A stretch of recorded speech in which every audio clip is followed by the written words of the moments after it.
கர்த்தருக்கு சோஸ்திரம். Good evening, friends. I plan to share with you a message from the life of Joseph. ஆதியாகமம் 41ஆம் அதிகாரம் 41ஆம் வசனம். ஆதியாகமம் 41:41. பார்வோன் யோசேப்பை நோக்கி, பார், எகிப்து தேசம் முழுமைக்கும் உன்னை அதிகாரியாக்கினேன் என்றான். மறுபடியும் வாசிக்கிறேன். பார்வோன் யோசேப்பை நோக்கி, பார், எகிப்து தேசம் முழுமைக்கும் உன்னை அதிகாரியாக்கினான் என்றார். கிறிஸ்துவுக்குள் அருமையானவர்களே, வேதாகமத்திலே அநேகருடைய வாழ்க்கை வரலாறுகளை பற்றி நாம் படிக்கிறோம். அப்படி அநேகருடைய வாழ்க்கை வரலாறுகளை பற்றி நாம் படிக்கும்போது அவர்கள் வாழ்க்கையிலே ஏதாவது ஒரு குறைபாடு, தோல்வி, வீழ்ச்சி, அவைகளையெல்லாம் நாம் கண்ணோக்குகிறோம். பல தேவதாசர்களை பற்றி படிக்கும் பொழுது அவர்களுடைய வாழ்க்கையில் இயற்கையாகவே குறைபாடுகள், தோல்வி, வீழ்ச்சிகள் காணப்படுவதை நாம் பார்க்கிறோம். ஆனால் யோசேப்பின் வாழ்க்கை மாசற்றது, பரிசுத்தமானது, பொன்னை போன்றது. யோசேப்பின் வாழ்க்கை ஒரு கதை மட்டுமல்ல, ஒரு காவியம். மோசமான குணங்களுடைய சகோதரர்கள் மத்தியிலே சேற்றில் மலர்ந்த செந்தாமரையாக யோசேப்பு காணப்பட்டான். அவன் இப்படி சொல்லல, அவங்க எல்லாம் தப்பு பண்றாங்க, நானும் தப்பு பண்ண போறேன்னு சொல்ல. உத்தமனாய் காணப்பட்டான், எதிர்நீச்சல் அடித்தான்.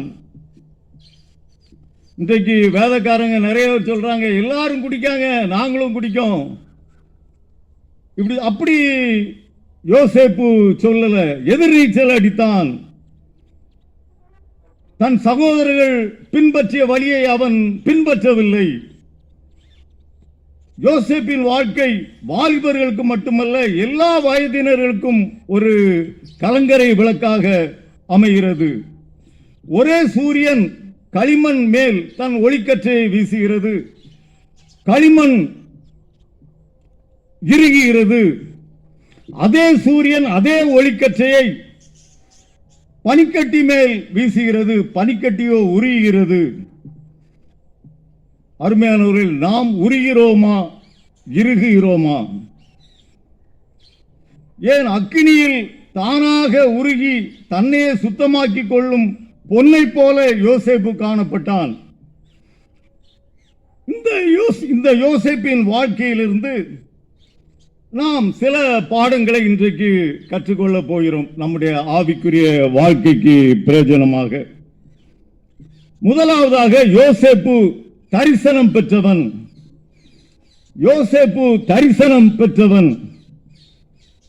அதாவது தரிசனம் அவன் காணுவதுண்டு, சொப்பனங்கள் காணுவதுண்டு. தரிசனம் கண்டவனாய் காணப்பட்டான். அவனுடைய அரிக்கட்டுகளை சுற்றி அவனுடைய சகோதரர்களுடைய அரிக்கட்டுகள் வணங்கி நின்றது. இன்னொரு சொப்பனத்திலே சூரியனும் சந்திரனும் 11 நட்சத்திரங்களும் யோசேப்பை வணங்கி நின்றது. அதாவது அவனுடைய தாயும் தகப்பனும் மற்ற சகோதரர்களும் அவனை வணங்கி நின்றார்கள். வேலைக்காரர்களைப் போல வணங்கி நின்றார்கள் என்று நாம் பார்க்கிறோம். சென்னையிலே ஒரு போதகர் இருந்தார். அவர் தேவனுக்கு பயந்த உத்தமமான மனுஷன், யோசேப்பை போல என்று வைத்துக் கொள்ளுங்கள். அவர் ஒரு நாள் ஒரு சொப்பனம் கண்டார். அதிலே அவர் என்ன கண்டார் என்றால், 4-5 பெண்கள் ஒரு குழாய் அடியிலே சண்டை போட்டு தண்ணி பிடித்துக் கொண்டிருக்கிறார்கள். மிகவும் வேடிக்கையான காரியம். 4-5 பெண்கள் ஒரு குழாய் அடியிலே சண்டை போட்டுக்கொண்டு தண்ணீர் பிடித்துக் கொண்டிருக்கிறார்கள். அது மட்டுமல்லாமல் அவர் கண்ட காரியம், அவர்களுக்கு அருகிலே ஒரு அரச மரமானது காணப்பட்டது. 2 காரியங்களை அவர் சொப்பனமாக காண்கிறார். சென்னையிலே புறநகர் பகுதியிலே 4-5 பெண்கள் தண்ணீருக்காக சண்டை போட்டுக் கொண்டிருக்கிறார்கள். அதன் அருகில் ஒரு பெரிய அரச மரமானது காணப்படுகிறது. இவர் என்ன செய்தார், அந்த 2 காரியங்களையும் ஒரு டைரியை எடுத்து குறித்தார். உடனே நாட்கள் உருண்டோடின, வருடங்கள் உருண்டோடின, 12 வருடங்கள் ஓடி போயிற்று. ஒரு நாள் இந்த போதகர் ஒரு ஆட்டோவிலே அவர் ஒரு குறிப்பிட்ட பகுதியில் சென்று கொண்டிருக்கும் பொழுது ஆட்டோவானது அங்கே என்ன சொல்ல, அந்த டிராபிக் இடைஞ்சல், அங்கே போக்குவரத்து தடையினால் நின்றுபட்டது. அப்படியே உட்கார்ந்து கொண்டு இருக்கிறார் ஆட்டோவிலே. அப்பொழுது ஒரே சலசலப்பு சத்தம். அப்படியே அவர் அந்த பக்கம் திரும்பி பார்க்கிறார். 4-5 பெண்கள் சண்டை போட்டுக் கொண்டிருக்கிறார்கள் குழாயடியிலே. அதை கொஞ்சம் உற்று நோக்க ஆரம்பித்தார். பார்த்து கொண்டே இருக்கிறார், சிரிக்கிறார். இப்படி தண்ணிக்கு போய் சண்டை போடுவாங்களா இவங்க, என்ன மனுஷிகள், அப்படி எப்படி என்று சிரித்து கொண்டு இருக்கிறார். திடீரென்று அவருக்கு அந்த சொப்பனம் ஞாபகம் வந்தது. கர்த்தர் கொடுத்த சொப்பனம். 4-5 பெண்கள் சண்டை போட்டி கொண்டு இருக்கிறதாக கர்த்தர் காட்டினார் அல்லவா. அந்த உடனே அருகிலே பார்த்தார், ஒரு பெரிய அரச மரமும் இருந்தது. உடனே அந்த ஆட்டோவை விட்டு அவர் இறங்கி விட்டார். ஆட்டோக்காரரிடம் சொன்னார், கணக்கு முடிப்போம்பா, எனக்கு ஒரு சின்ன வேலை இருக்குங்க, நீ போயிட்டு வா என்றார். அப்போ ஆட்டோவை அனுப்பிவிட்டு அவர் அந்த பகுதியிலே அப்படியே சுற்றி வர ஆரம்பித்தார். இது யார், எப்படிப்பட்ட மக்கள் இங்கே வாழ்கிறார்கள், அவருடைய காரியங்கள் என்ன, எப்படி சேரி பகுதியாக இருக்கிறது, அப்படியெல்லாம் அவர்களை பற்றி ஸ்டடி பண்ண ஆரம்பித்தார். 2-3 மாதங்கள் கழித்தது. அவர் ஒரு சிறு சபையை அந்த இடத்திலே ஆரம்பித்தார். அது மட என்று பெருகி 1000-2000 பேர் கூடுகிற அளவுக்கு பெரிய சபையாக அது உருவெடுத்தது. ஆண்டவருடைய நாமம் மகிமைப்பட்டது. ஏராளமான பேர் ரட்சிக்கப்பட்டார்கள். கிறிஸ்துவுக்குள் அருமையானவர்களே, கர்த்தர் உங்களுக்கு சொப்பனம் தருகிறாரா, தரிசனம் தருகிறாரா இல்லையா? கண்டிப்பா தரணும். ஏன்னா வேதத்திலே பல ஊழியர்களுக்கு கர்த்தர் சொப்பனங்கள், தரிசனங்கள் மூலமாக பேசியிருக்கிறார். இந்த உலகத்திலே மிகப்பெரிய தரித்திரன் யார் என்றால் பணம் இல்லாதவன் அல்ல, தரிசனம் இல்லாதவன். பணம் இல்லாதவன் அல்ல, தரிசனம் இல்லாதவன். மோசேக்கு ஆண்டவர் முச்செய்யில் தரிசனம் கொடுத்தார். அதன் விளைவு எகிப்து தேசமே நடுங்கியது. அங்கு அதிசயங்களும் அற்புதங்களும் நடந்தன. இஸ்ரவேல் மக்கள் விடுதலை ஆனார்கள். நான் இந்த சிறுவர் காப்பகம் நடத்துகிறேனே, இது கூட கர்த்தர் தந்த தரிசனம், சொப்பனம் மூலமாகத்தான் இதை நடத்தி கொண்டு இருக்கிறேன். சும்மா மூளையில போட்டு யோசிச்சு ஒன்றும் தொடங்கலை. அப்படி கர்த்தர் நம்மோடு பேசுவார், அது சந்தேகம் இல்லை. எசேக்கியேல் தீர்க்கதரிசியின் புத்தகம் 1ஆம் வசனத்திலே, வானங்கள் திறக்கப்பட நான் தேவ தரிசனங்களை கண்டேன். அப்போஸ்தலர் 11:6-9 அவர்கள் பிரிகியா கலாத்தியா நாடுகளை கலந்து போன போது அங்கே ராத்திரியிலே பவுலுக்கு ஒரு தரிசனம் உண்டாயிற்று. அதனவனில் மக்கதோனியா தேசத்தான் ஒருவன் வந்து நின்று, நீர் மக்கதோனியாவுக்கு வந்து எங்களுக்கு உதவி செய்ய வேண்டும் என்று வேண்டிக் கொண்டான். பாருங்கள், பவுலடிகளார் ஒரு சொப்பனம் காண்கிறார், தரிசனம் காண்கிறார். அதிலே மக்கதோனியா தேசத்தான் அவரண்டே வந்து எங்களுக்கு உதவி செய்ய வேண்டும் என்று கூறுகிறான். உடனே அங்கே சென்று ஊழியம் செய்கிறார்கள். 1 ராஜாக்கள் 9ஆம் அதிகாரத்தில் வாசிக்கிறோம், கர்த்தர் கிபியோனிலே சாலமோனுக்கு தரிசனமானது போல இரண்டாம் தரமும் அவனுக்கு தரிசனமானார். உன் தகப்பனாகிய தாவீது நடந்தது போல் நடப்பாயானால் உன் சிங்காசனத்தை என்றென்றைக்கும் நிலைக்க பண்ணுவேன் என்று கூறுகிறார்.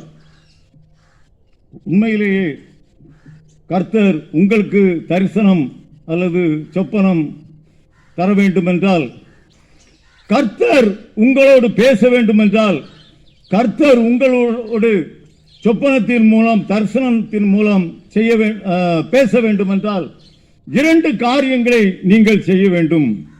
முதலாவது, ரட்சிக்கப்பட்டிருக்க வேண்டும். இரண்டாவது, நீங்கள் 3 மணி நேரம் ஒரு நாளைக்கு ஜெபிக்கிறவர்களாய் காணப்பட வேண்டும். 3 மணி நேரம் கண்டிப்பாக. இப்ப என்னை பொறுத்தவரையில் நான் செல்போனிலாவது மணியை பார்த்து ஜெபித்து விடுவேன். ஏனென்றால் நான் ஜெபிக்க ஆரம்பித்திருப்பேன், ஒரு 1.25 மணி நேரம் ஆயிருக்கும். பிசாசானவன் வந்து சொல்லலாம், நீ 2.25 மணி நேரம் ஜெபித்து விட்டாய் என்று சொல்லலாம். உடனே நான் கூட கொஞ்ச நேரம் ஜெபித்து விட்டு அப்படியே ஜெபத்தை விட்டு விடுவேன். அதனால் நான் செல்போனில் மணி பார்த்தாவது 3 மணி நேரம் நான் ஜெபிக்கிற பழக்கத்தை வைத்திருக்கிறேன். கர்த்தர் என்னோடு தரிசனங்கள் மூலமாக பேசுகிறார், சொப்பனங்கள் மூலமாக பேசுகிறார். அடுத்த நாள் ஏதாவது பிரச்சனை வருகிறது என்றால் கூட முந்தின நாளே தெரிந்துவிடும். இரண்டாவதாக, யோசேப்பு பாவ சோதனையை மேற்கொண்டான். யோசேப்பு பாவ சோதனையை மேற்கொண்டான். யோசேப்பின் சகோதரர்கள் இஸ்ரவேலருக்கு விற்றார்கள்.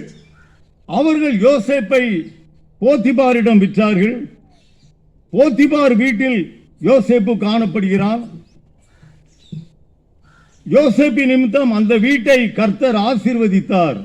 அது ஆதியாகமம் 39ஆம் அதிகாரம் 5ஆம் வசனத்திலே கூறப்பட்டிருக்கிறது. யோசேப்பு போத்திபார் வீட்டில் மிகப்பெரிய பாவ சோதனையை மேற்கொண்டான்.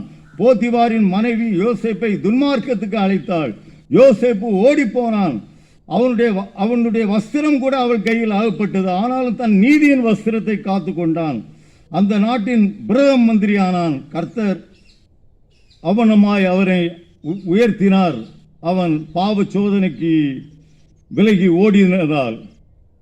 மத்தேயு 9ஆம் அதிகாரத்திலே பாருங்கள், திமிர்வாதக்காரனை பற்றி நாம் படிக்கிறோம். திமிர்வாதக்காரனை அப்படியே வீட்டின் மேலே இருந்து இறக்கி வைக்கிறார்கள். உடனே அவனை குணமாக்கவில்லை. அவனிடம் அவன் பாவத்தை சுட்டி காண்பிக்கிறார் அருள்நாதர். மகனே, திடன்கொள், உன் பாவங்கள் உனக்கு மன்னிக்கப்பட்டது என்று கூறுகிறார். அவன் பாவத்தை சுட்டி காட்டுகிறார். நைசிபோரஸ் என்ற ஒரு ராஜா இருந்தார். அவர் யுத்த சன்னராய் காணப்பட்டார். அவர் சென்ற இடமெல்லாம் வெற்றியை குவித்தார். எதிரிகளை தவிடுபடி ஆக்கினார். அவர் எங்கெங்கு சென்றாரோ அங்கேயெல்லாம் வெற்றி கொடியை நாட்டினார். ஆக ஒரு நாள் ஒரு தேவதூதன் அவருடைய கனவில் வந்து தோன்றினான். இவ்வாறு கூறினான், நைசிபோரஸ் ராஜாவே, நீர் வெற்றி கொடி நாட்டுகிறீர் செல்லும் இடமெல்லாம். ஆனால் பாவமும் உன் வாழ்க்கையில் காணப்பட்டால் அது எல்லாவற்றையும் அழித்துவிடும் என்று எச்சரித்து விட்டு சென்றான். நமக்கும் அதே இரட்சிப்பு வருகிறது. அருமையானவர்களே, கர்த்தர் நம்மை ஆசீர்வதித்திருக்கிறார். ஆனால் பாவம் நம்மிலே காணப்படுகிறதா? அது எல்லாவற்றையும் அழித்து போடும். யூதர்கள் பாவத்திலே காணப்பட்டார்கள். 2 ராஜாக்கள் 17:25 பார்க்கிறோம். அங்கே கர்த்தர் சிங்கங்களை அனுப்பி அவர்களை கொன்று போட்டார். அது அவர்களில் பலரை கொன்றது என்று வாசிக்கிறோம். எத்தனை நாட்கள் ஆதாமின் வழியில், கீழ்ப்படியாமையின் வழியில் நடந்தோம். பழைய காயினின் பொறாமையும் சூதும் அநியாயமும் வஞ்சகமும் நம்மிடத்தில் உண்டே. பாவங்களை நம்மை விட்டு விலக்குவோம். கர்த்தர் நிச்சயமாய் நம்மை ஆசீர்வதிப்பார். எபிரேயு பாஷையிலே மனிதன் என்பதற்கு இஷ் என்று சொல்கிறார்கள். ISH, இஷ். மனிதன் என்கிறோம், ஆங்கிலத்தில் மேன் என்கிறோம். எபிரேய பாஷையில் இஷ். அப்படி இஷ் என்பதற்கு அர்த்தம், எவனிடத்தில் பரிசுத்த அக்கினி எரிகிறதோ அந்த அக்கினி அவனை பரலோகத்துக்கு நேராக நடத்தல் வேண்டும். மறுபடியும் சொல்கிறேன், எவனிடத்தில் பரிசுத்த அக்கினி எரிகிறதோ அந்த அக்கினி அவனை பரலோகத்துக்கு நேராக நடத்தல் வேண்டும். அவன்தான் மனிதன், யாரும் அல்ல. நான் வேதக்காரன் என்று சொல்கிறவர்களாம் அல்ல. எவனிடத்தில் பரிசுத்த அக்கினி எரிகிறதோ அந்த அக்கினி அவனை பரலோகத்திற்கு நேராக நடத்த வேண்டும். பாவ சோதனைகள் நம்மை சூழ்ந்து கொள்ளும்போது நான் கர்த்தரை அதிகமாக நேசிக்கிறேன். நான் பாவத்திலே விழுந்தால் அவர் வேதனைப்படுவார், இது எனக்கு தேவையில்லை, கூடவும் கூடாது என்று நாம் பாவத்தை விட்டு விலகி ஓடுவோமாக. மூன்றாவதாக, யோசேப்பு தன் சகோதரர்களை மனப்பூர்வமாய் மன்னித்தான். மன்னிப்பு, யோசேப்பு தன் சகோதரர்களை மனப்பூர்வமாய் மன்னித்தான். யோசேப்பை கர்த்தர் உயர்த்தினார், ராஜாவுக்கு சரி சமமாக நிற்கிறான். துன்மார்க்கராகிய அவனுடைய சகோதரர்கள் அவனிடம் வந்து பிச்சை கேட்க வந்தார்கள், வேலைக்காரர்களைப் போல நின்று கொண்டிருந்தார்கள். யோசேப்பு அவர்களை கொன்று போட்டிருக்கலாம், கொலைக்களத்திற்கு அனுப்பியிருக்கலாம், ஆனால் அதை செய்யவில்லை. அவன் சொன்னான், நீங்கள் என்னை விற்றதை குறித்து சஞ்சலப்பட வேண்டாம், கர்த்தர் என்னை உங்கள் மூலம் இங்கே அனுப்பினார், நீங்கள் பயப்பட வேண்டாம், உங்களையும் உங்கள் குழந்தைகளையும் பராமரிப்பேன் என்றான். கிறிஸ்துவுக்குள் அருமையானவர்களே, மன்னிப்பு என்பது கிறிஸ்தவ சமயத்தின் சிறப்பான அருள்மொழி. கிறிஸ்தவ சமயத்தின் சிறப்பான அருள்மொழியாய் மன்னிப்பு இருக்கிறது. தூய்மையும் நீதியும் உள்ள கடவுள் வேண்டுகிற ஒரே நிபந்தனை மன்னிப்பு. மனித குலத்தில் இயேசு கல்வாரியில் ஈட்டிய முதல் செயல்பாடு மன்னிப்பு. பாருங்க, எங்க திருச்செந்தூர் ஆசனத்தில் நான் விவரம் தெரிஞ்சதிலிருந்து பார்த்துக்கிட்டு இருக்கேன். ஒவ்வொரு ஆசனத்திலையும் சண்டை வந்துடும், அடிபிடி தள்ளுமுள்ளு எல்லாம் வரும், அதுக்கு மேலேயும் வரும். மன்னிப்பின் சுபாவம் கிடையாது, அதான் காரணம். ஊருக்கு ஒரு ஏறத்தாழ 75% ஊர்களில் அசனத்தோட சண்டை வந்துடுது. சில நேரம் அசன பண்டிகையை சண்டை போடுறதுக்காக கண்டுபிடிச்சாங்களோ என்று யோசிக்க தோன்றுகிறது. அவ்வளவு கேலி கூத்தாக நம்ம மக்கள் பண்ணி கொண்டிருக்க. மன்னிக்கும் சுபாவம் கிடையாது, அதான் காரணம். மத்தேயு 6:14 நாம் வாசிக்கிறோம், மனுஷருடைய தப்பிதங்களை நீங்கள் அவர்களுக்கு மன்னித்தால் உங்கள் பரமபிதா உங்களுக்கும் மன்னிப்பார். சிலர் சொல்கிறார்கள், நான் மன்னித்தேன் ஆனாலும் மறக்க மாட்டேன் என்கிறார்கள். மன்னிப்பாராம், ஆனால் மறக்க மாட்டாராம். இன்னும் சொல்லுவான், அந்த காயம் ஆறிட்டு ஆனால் அந்த தழும்பு இருக்கு என்று சொல்லுவான். அப்படியெல்லாம் இருக்கக்கூடாது. எங்களுக்கு விரோதமாக குற்றம் செய்கிறவர்களை நாங்கள் மன்னிக்கிறது போல என்றுதான் பரமபிதா நமக்கு சொல்லி கொடுத்து இருக்கிறார். மன்னிப்பு என்கிற வார்த்தையை நினைத்தாலே யோசேப்பு நம் மனதில் தென்படுகிறார். யோசேப்புக்கு பல போற்றத்தங்க குணங்கள் இருந்தாலும் அதற்கு முத்தாரம் வைத்தார் போல் இருக்கிறது இந்த மன்னிக்கும் சுபாவம். திருவள்ளுவர் அருமையாய் கூறியிருக்கிறார், இன்னா செய்தாரை ஒருத்தல் அவர் நாண நன்னயம் செய்து விடல். இன்னா செய்தாரை ஒருத்தல் அவர் நாண நன்னயம் செய்து விடல். ஒரு சிறு கதை, மன்னிப்பு சம்பந்தப்பட்ட கதையை சொல்லிவிட்டு அடிமை அமரலாம் என வாஞ்சிக்கிறேன். அமெரிக்காவிலே ஜனாதிபதி ஜார்ஜ் வாஷிங்டன் ஆண்ட காலம் அது. அவர் சிறப்பாக ஆண்டு வந்தார். அந்த சமயம் பீட்டர் மில்லர் என்று ஒரு போதகர் இருந்தார். அவர் பெயர் என்ன? Peter Miller. அவருக்கு ஒரு எதிரி காணப்பட்டான்.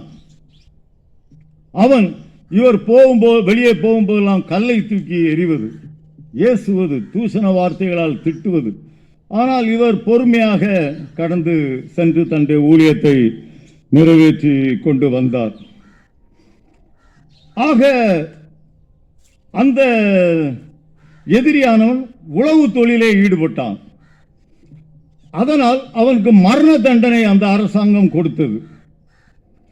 உடனே இந்த பீட்டர் மில்லர் என்கிறதான ஊழியர் அந்த ஜார்ஜ் வாஷிங்டனிடத்தில் ஓடினார்.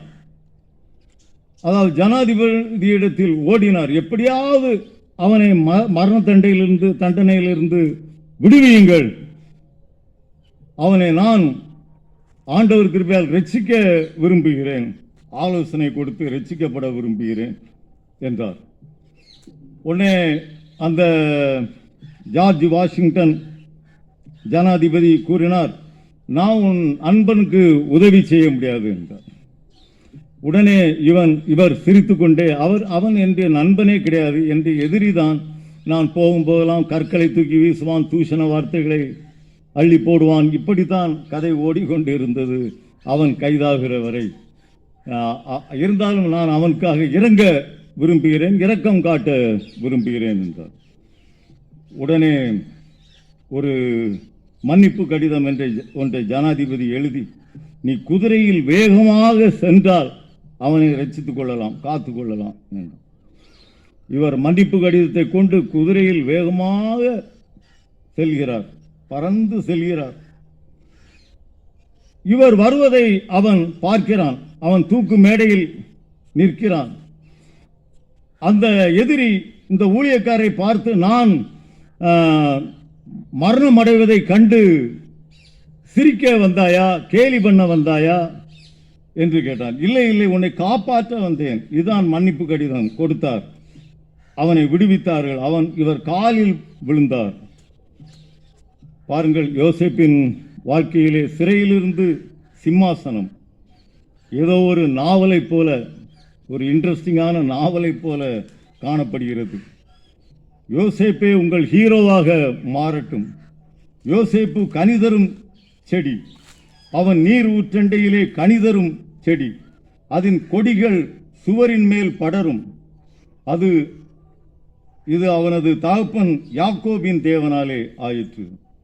யோசேப்பு கனிதரும் செடி. அல்லேலூயா, ஆமென்.